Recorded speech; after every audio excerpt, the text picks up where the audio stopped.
Dear students, welcome to Merchant Engineering College Electrical Department. We discuss about the third sem electrical circuit analysis subjects. Okay and उसमें हम आए हैं अभी theorem पे. हमने nodal analysis, mesh analysis, duality, वो सब काफ़ी सारी चीज़ें पढ़ी है. ओके तो आज हम बात करेंगे सुपरपोजिशन थियरम पे. तो सुपरपोजिशन थियरम का स्टेटमेंट यहाँ हमको दिया है. वो स्टेटमेंट पूछता नहीं है, कई बार 1 मार्क और 2 मार्क में अगर वो पूछ सकते हैं, लेकिन उसके एग्जाम्पल्स हमारे लिए इंपॉर्टेंट है. ओके तो पहले उसका स्टेटमेंट देख लेते हैं. तो it states that okay the response at any point in a linear और अ बायलेटरल नेटवर्क. ओके अभी दो नेटवर्क बोले उन्होंने कि जो सुपरपोजिशन को प्रूव करते हैं, ओके उसको फॉलो करते हैं.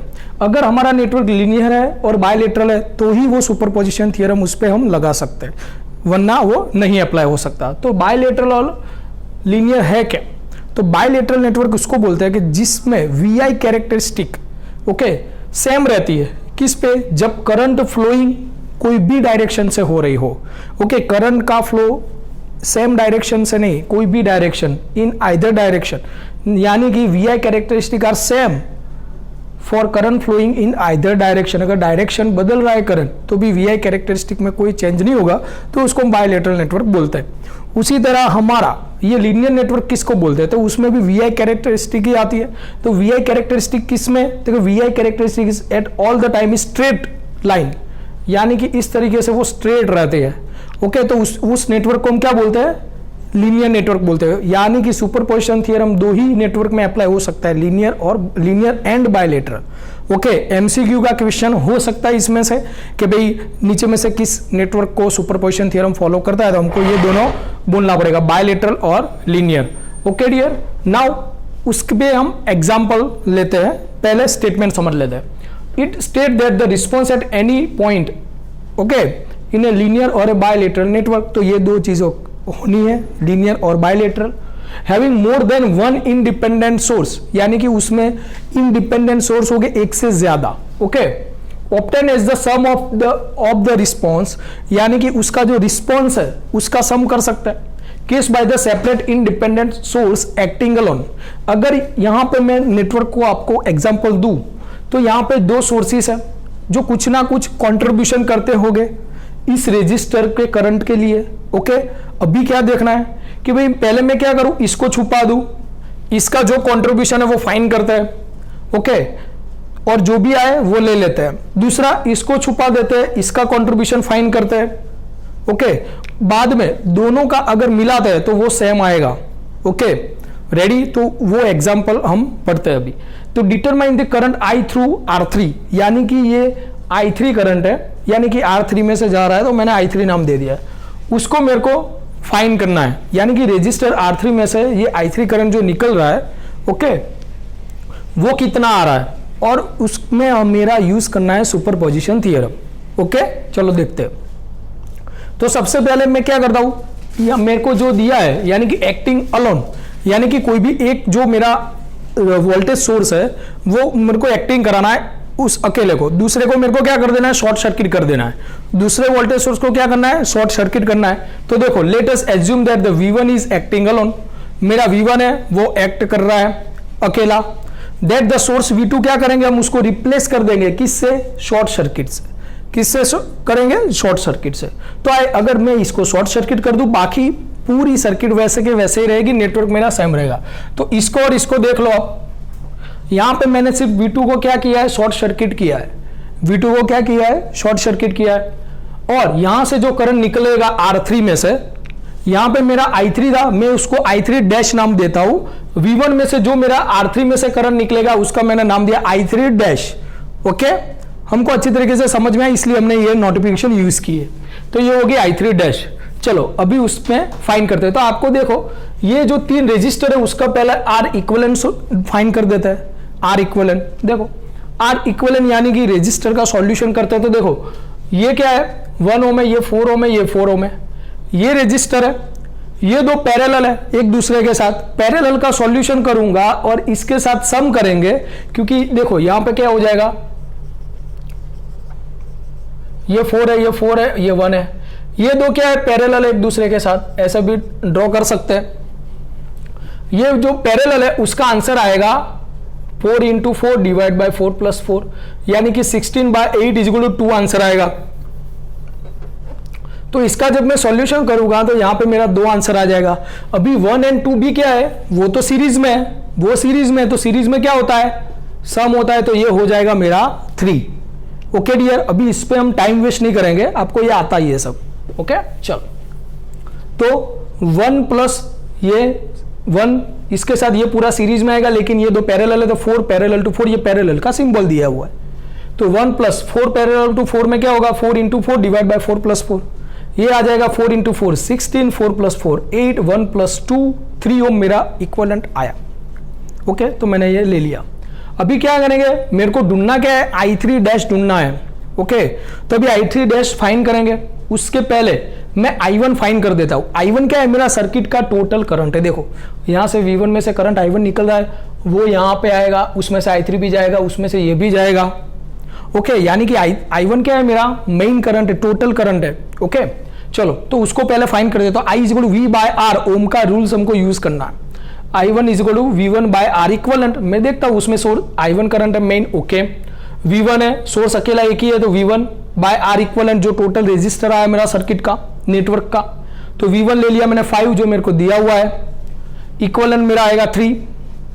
ओके, R इक्वलेंट मैंने ढूंढा अभी 3, तो 5/3 आएगा मेरा 1.667 एम्पियर, यानी कि मेरा टोटल करंट आ गया है 1.667। ओके, ये आ गया, सबका आ गया। ओके चलो, तो यहां पे मेरे जो बेसिक मेरी रिक्वायरमेंट थी अभी हो गई है। अभी आपके लिए नया नहीं है, आपने फर्स्ट सेम में या डिप्लोमा में पढ़ाई होगा, करंट डिवाइडर रूल होता है और वोल्टेज डिवाइडर रूल होता है। ओके, अभी करंट डिवाइडर रूल हमको यहां पे यूज करना पड़ेगा, क्योंकि हमको फाइंड करंट करना है। जब वोल्टेज डिवाइडर रूल आएगा तब उसकी बात करेंगे। अभी करंट डिवाइडर रूल में क्या होता है कि कोई भी नेटवर्क ऐसे दिया है, उसमें से किस ब्रांच में से कितना करंट जा रहा है वो हम फाइंड कर सकते हैं। अभी मेरे को फाइंड क्या करना है, I3 डैश फाइंड करना है, तो मैंने I3 डैश लिख लिया। ओके, तो I3 dash is equal to, यहां पे मेरे को लिखना पड़ेगा टोटल करंट। टोटल करंट मेरा सर्किट नेटवर्क का क्या है, तो कभी I1 है, टोटल क्या है I1 है, तो लिख लिया I1 इनटू, अभी ये हो गया, किस में से करंट फाइंड करना है, 4 में से फाइंड करना है। ओके चलो 4, ये हो गया 4 और बी। ओके, किस में से फाइंड करना है हमको, 4 में से करना है, तो वो ले लिया, डिवाइड बाय ये 2, ये जो करंट जा रहा है उसके बाजू वाली सर्किट का जो आता है वो, तो ये 4 प्लस 4। ओके, फिर से लेते हैं करंट डिवाइडर रूल। ये मेरा I3 डैश है, जो फाइंड करना है मेरे को, ये टोटल करंट है, टोटल करंट इनटू। ओके, जो फाइंड करना है उसके बाजू वाली साइड में कौन सा रजिस्टर है, 4 है, तो वो ले लिया 4। सम क्या करेंगे, ये दोनों का सम आएगा पूरा नेटवर्क का, तो 4 plus 4। Okay, current divider rule आपने पढ़ा हुआ है आगे भी, तो 4 प्लस 4 हो गया। चलो, अभी 2-3 बार उसको यूज करेंगे, समझ में आ जाएगा। ओके, अभी फिर से लेते हैं, जिसमें से करंट ढूंढना है I3 डैश, उसके बाजू वाले में कौन सा रजिस्टर है, 4 है, तो वो ले लिया, डिवाइड बाय ये टोटल, तो 4 प्लस 4, ये 4 आ जाएगा, 8 हो जाएगा। I1 तो हमने फाइंड किया है 1.667। ओके, तो ये 1 हाफ होगा, 1.667 इंटू 1 हाफ 0.83, आप कैलकुलेटर यूज कर सकते हो। तो ये क्या बात हुई I3 डैश, यानी कि जब भी मैं V1 अकेला यूज करता हूं तो वो I3 में कितना कंट्रीब्यूट करता है, तो कभी 0.83 एम्पियर का कंट्रीब्यूट करता है। अभी दूसरा फाइंड करते हैं, कभी V2 कितना कंट्रीब्यूट करता है अकेला, तो अभी दूसरे में क्या करेंगे हम, now make the source V1 short, उसको अभी मैं क्या कर दूंगा, V1 को शॉर्ट सर्किट कर देंगे, एंड मैं अकेला V2 को ही रखूंगा, अभी अकेले V2 को ही रखता हूं, V2 एक्टिंग अलोन। ओके चलो, तो अभी उसमें भी देख लो पूरी सर्किट सेम है, सिर्फ मैंने यहां नाम की नोटिफिकेशन अलग यूज की है, यानी कि अभी V2 कितना कंट्रीब्यूट करेगा कि I3 डबल डैश जितना कंट्रीब्यूट करेगा। हमने सिर्फ नाम दिए, इसका I3 डैश दिया था, इसका I3 डबल डैश देते हैं।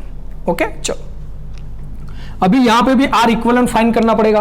देखो यहां पे क्या है कि ये 4 है, ये भी 4 है, ये 1 है, ये 4 है, ये 1 और 4 के क्या आएगा, पैरेलल आएगा, ये 1 और 4 क्या आएगा, पैरेलल आएगा, 1 इंटू 4 डिवाइड बाय 1 प्लस 4 आएगा। इसका जो भी आंसर आएगा ये वो इस 4 के साथ सीरीज में आएगा, तो लिख लेते हैं ये 4 प्लस ये 2 पैरेलल वाला, तो 4 पैरेलल टू 1, तो 4 इंटू 1 4 प्लस 1 4 प्लस 1, ये 4 वही का वही 4 डिवाइड बाय 5, जो भी आंसर है लिख लो यहाँ पे 4.8 ओम आएगा। तो इक्विवेलेंट रेजिस्टर आ गया, इसके जैसा ही करना। तो आपको मालूम है अभी कि यहाँ जैसे मैंने I1 फाइंड किया था, वैसे यहाँ पे अगर मैं क्या करूँ, इसका टोटल करंट क्या है, तो मैंने V2 का I2 लिया है कि टोटल करंट सर्किट में से कहाँ मिले, I2 से मिलेगा। ओके, तो I2 ले लेते हैं, I2 यानी कि ओम्स जो ओम का I/V/R हम लेते हैं, तो V2 आएगा, यहाँ पे क्या आएगा, R इक्विवेलेंट टोटल रेजिस्टर। तो V2 कितना है भाई, 10 वोल्ट मेरे को दिया हुआ है, और रेजिस्टर R इक्विवेलेंट 4.8 मैंने लाया है, तो I2 कितना आएगा, 2.083 एम्पियर आएगा। अभी डेटा हो गया है, मैं करंट डिवाइडर रूल का यूज करके I3 डबल डैश फाइंड करने की कोशिश करते हैं। तो करंट डिवाइडर रूल में क्या है, जो भी फाइंड करना है लिख लो, इनटू सबसे पहले क्या आएगा, टोटल करंट। टोटल करंट मेरी इस सर्किट में से कहां से निकल रहा है, I2 में से मिल रहा है, तो I2 मेरा टोटल करंट है। जिसमें से भी करंट मेरे को चाहिए, उसकी बाजू वाली जो भी नेटवर्क है उसमें कौन सा रजिस्टर है, 1, बाजू वाली जो भी ऐसा है ब्रांच, ओके, तो वो 1 है। टोटल क्या करेंगे, 1 और 4 का, तो 1 + 4।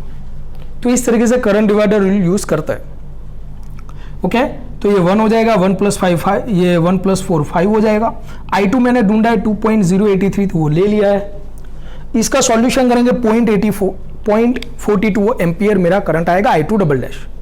तो डियर हमने क्या किया, अभी ये नेटवर्क में से V1 जो मेरा है 5 वोल्ट, वो कितना करंट देता है इसमें, वो ढूंढ लिया, चलो वो रख लिया।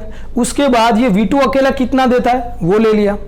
अभी दोनों का सम करेंगे तो टोटल मेरे को मिल जाएगा, क्योंकि I3 क्या है, तो मैं आंसर लिखता हूं कि I3 is equal to I3 dash plus I3 double dash, यानी कि I3 डैश यानी कि V1 में से कितना कंट्रीब्यूट होता है और V2 में से कितना कंट्रीब्यूट होता है।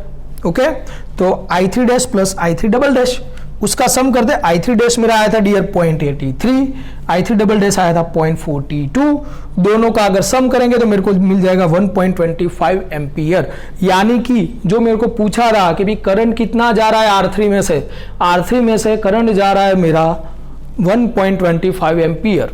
ओके, तो इस तरीके से हम सुपरपोजिशन थ्योरम पढ़ सकते हैं, उसके एग्जाम्पल सॉल्व कर सकते हैं। तो डियर यहाँ पे पॉसिबल नहीं है कि मैं आपको सारे के सारे एग्जाम्पल सॉल्यूशन करो, आप अपनी तरह से जो भी मटेरियल है उसमें काफ़ी सारे एग्जाम्पल्स दिए हुए हैं। ओके, पीछे अगर टाइम मिलेगा हम उस पर भी जाएंगे और कई सारे एग्जाम्पल करेंगे, लेकिन फर्स्ट ऑफ ऑल हम GTU सिलेबस को कंप्लीट करने की करते हैं, उसको ट्राई करते हैं। ओके, तो थैंक यू फॉर दिस, और काफ़ी सारे एग्जाम्पल आपको घर पे सॉल्यूशन करना है। Thank you.